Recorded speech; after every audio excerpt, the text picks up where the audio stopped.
one here could stop me.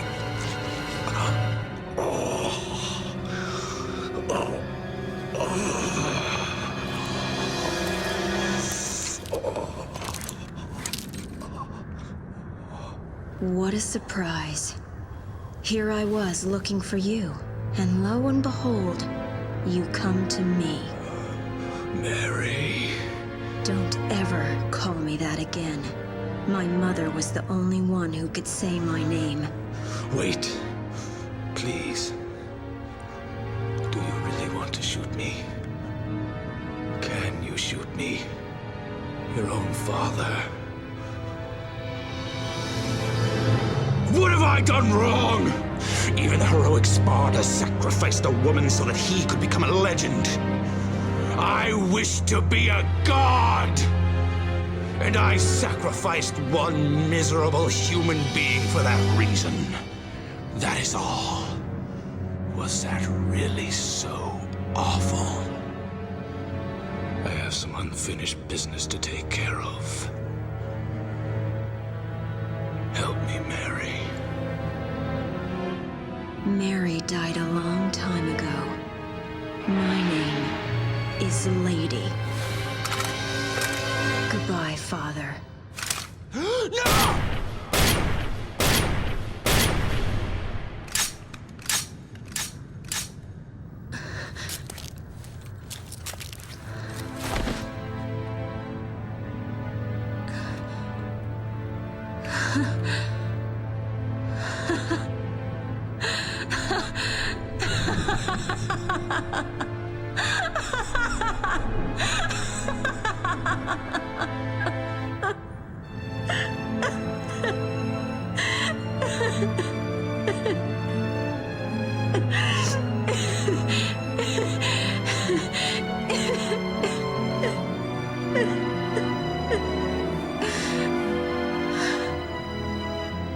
I thought I wasn't gonna cry.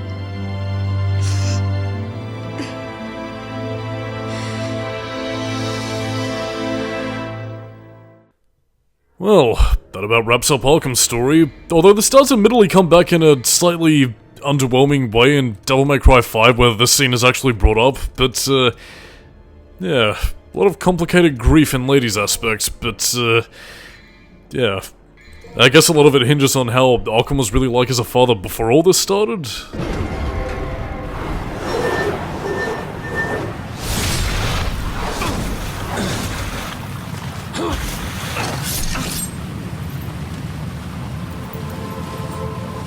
Give that to me. No way. You got your own. Well, I want yours too. What are you gonna do with all that power, huh? No matter how hard you try, you're never gonna be like Father. We're wasting time!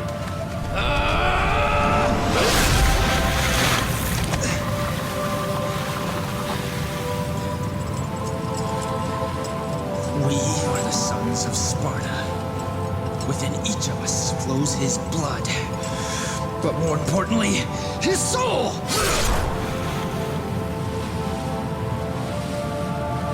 And now, my soul is saying it wants to stop you!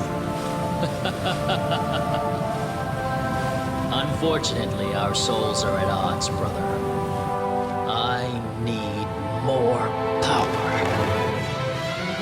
And we're supposed to be twins. Twins. Right. Oh my god, it's the final epic battle with Virgil. Wow. Okay, but to talk about the boss fight, and again, something I can at least talk positively about, is that, yeah, this is Virgil now with all three of his power-ups. He has Yamato, he has Beowulf, and now indeed he has, well, Force Edge in tandem with Yamato. This pretty much making up the milk and cookies that is Virgil's moveset that'll pretty much continue to be used throughout the rest of his playable appearances. Even in Devil May Cry 5, where technically he shouldn't even have the Yamato? No, where he shouldn't even technically have the Force Edge anymore, since, you know, that pretty much goes into the Devil Sword Sparta, which is in Dante's possession shortly thereafter. Yeah, he gets Mirage Edge, which is kind of strange, so I guess he can technically summon a vision of the sword at will, or because he absorbed its power in the manner in which he's talking right now, that it's meant to imply that he can sort of visualize swords with it, by summoning them?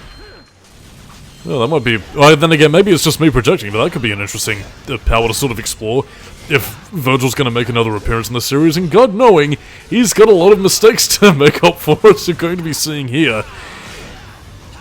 But yeah, I don't really have too much else really interesting to say about the fight itself, as we're pretty much on the precipice between the human world and the demon world. It's good thematically, and it does try to tie in between, you know, the whole Dante-Virgil conflict that the series is really sort of trying to go for. And again, another whole, you know, spiel about the whole Itsuno era of Devil May Cry, you know, humanity being celebrated versus, you know, a demon's lust for power just sort of being paltry at the end of the day. Good things to have, I just don't feel like Virgil really sort of embodies it all that much. I mean, Arkham does, because he was a human who was greedy and sought power and, you know, was either corrupted so heavily by the legend of Sparta that, you know, he wanted to become the myth, the man, the legend himself. Whereas Virgil, on the other hand, you get the implication that, you know, it was because of the fact that Mundus destroyed his family, he was powerless to do anything, and that's why he is the way he is. But again, it's one thing to imply it, it's another thing to demonstrate it, show it, and, you know, really sort of make us... I don't want to say sympathize with Virgil, because God knowing, he's done more than enough bad shit even in this game alone by, you know... Well, I mean, at this stage in his life, not only has he unleashed the Temur Negru, slain, you know, more than a few innocent people as a byproduct of his actions, but in turn, yeah, he also impregnated a woman and is a deadbeat dad. So yeah, we all might be young once, but, you know, the murdering and raping and pillaging I can understand, but, you know, being a deadbeat father, oh boy, that's a paddling. But yeah, I mean, again, a lot of Virgil's motivations aren't really made explicitly clear, nor do we really get much of a chance to really sort of see where he's coming from. So again, unless of course you're the kind of person who just finds, you know, shonen anime rival characters cool just because of slick action scenes, Virgil's character to me just doesn't really have a lot of weight, and even when they do later add depth by, you know, at least highlighting some of those aspects in Devil May Cry 4 and 5, it's not really enough, to be honest. So yeah, Virgil Classic kind of sucks, to be perfectly honest. But, yeah, you might remember beforehand that we do actually get to play as Virgil, and I thought that might have explained his side of the story, but as you'll see in the bonus video, it's quite disappointing. And I'll just leave it at that. Dante. Am I being defeated? What's wrong? Is that all you got? Come on, get up. You can do better than that.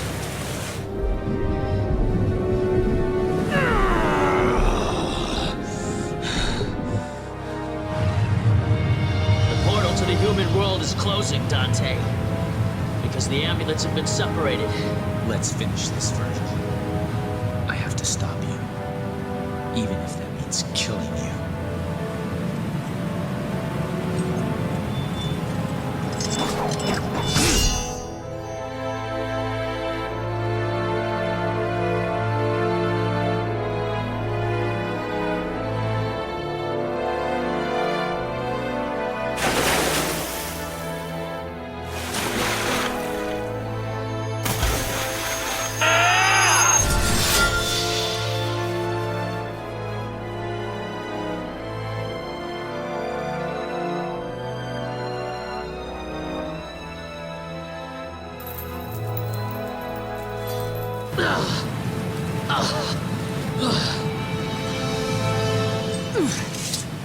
No one can have this, Dante. It's mine. It belongs to a son of Sparta.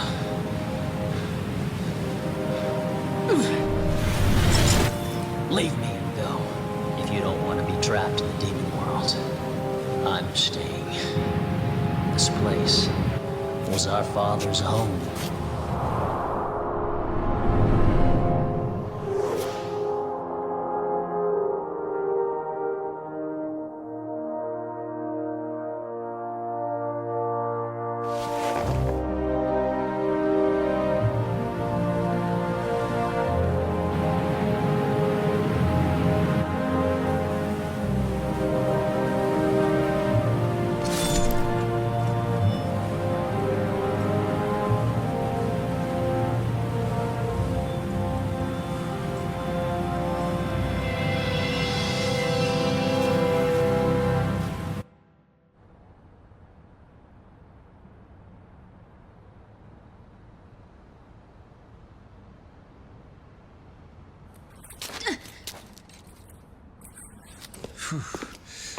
What an ordeal.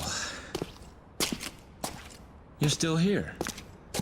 I need that back. No late charges, I hope? I'll think about it.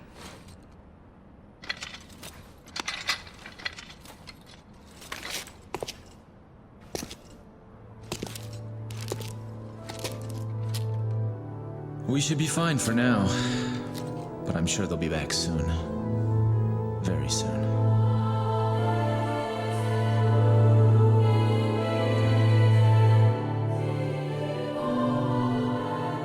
Are you crying? It's only the rain. The rain already stopped.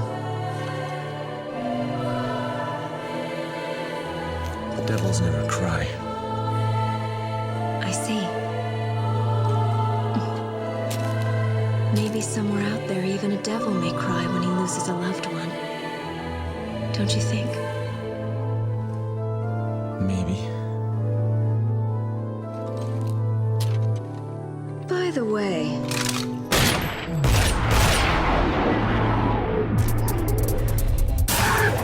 Looks like we're gonna be busy for a while.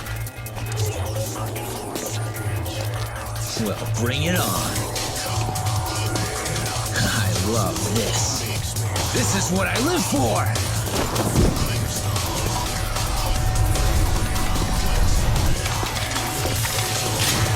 I'm absolutely crazy about it! Woohoo, yeehaw and yeah. Although this time Dante's less smiling because he's a douchebag and more because of, well, yeah, all that he's lost.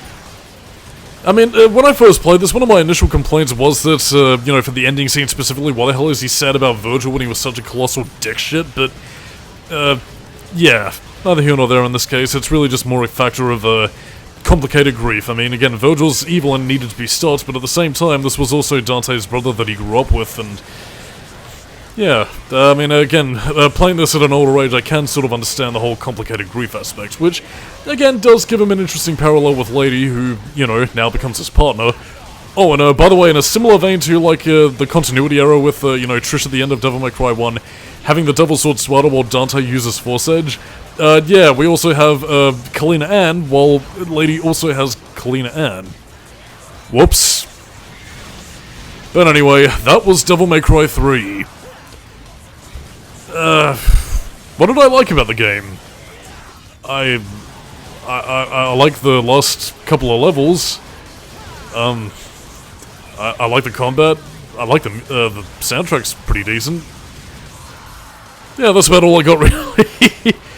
Okay, and, yeah, I mean, on the whole, Devil May Cry 3 is still my least favorite game in the series, which might, you know, still irk some people, I know, but... look, for all the negativity I said about Devil May Cry 3, which I guess speaks for itself pretty much already, so why I'm really going into final thoughts is kind of irrelevant here. It's like, again, for as negative as I've been, it's also been laced with positivity. You know, bear in mind, like, again, this isn't a whole argument of, I think this game sucks and everybody has to agree with me. Look, and, I mean, even in that case, so, like, I mean, again, Devil May Cry 3 has been vindicated through history. Everybody considers this one to be one of... well, again, again, if not the best game in the series, and at least, you know, a really solid entry, so, you know, don't let my negativity threaten your opinion on how you feel about the game. It's just that to me, and I did kind of mention this offhandedly before, Devil May Cry 3 is the sort of game where, again, it got nearly everything that I would usually like in a video game. The problem is that, well, I mean, again, it's that story, really. It should have picked a tone and stuck with it, quite frankly. Again, some of the character work I feel is a little bit spotty, should have focused a bit less on the comedy, spaced out the action scenes a little bit better, because again, well choreographed and great looking as they are, again, a lot of those scenes could have been better used to, you know, better tell the game's story, which, you know, has potential, but just doesn't really live up to that, and that, to me, is the frustrating thing. It's a great game that's close to perfection in my eyes, it's just that it needed a little bit more meat on its bones to really sort of tell its story, and, you know, properly illustrate it, because... again, what we have now is a good game to me that, you know, could have been something that, you know, I would have full-heartedly agreed with fans that would have been right up there as, you know, the greatest thing in the history of Earth. It's better than sex. By God, play this game now. But then again, I'm in the minority on that, so you'll probably have a much better time with Devil May Cry 3 than I do, so I'll pretty much just leave it at that.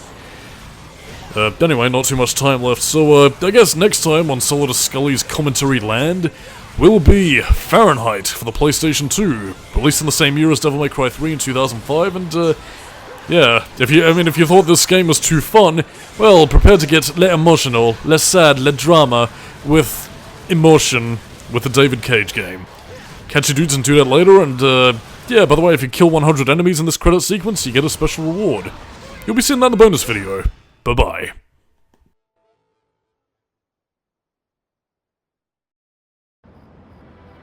What happened next? Nothing, really.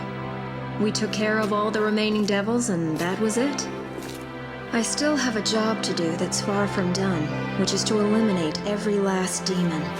I need to ensure that monsters like my father never come about again. And he promised to help me hunt down the demons, even though he's part one himself. But now I realize that there are humans as evil as any devil, as well as kind and compassionate demons in this universe. At least I've found one so-called devil who is able to shed tears for those he cares about. That's enough for me to believe in him.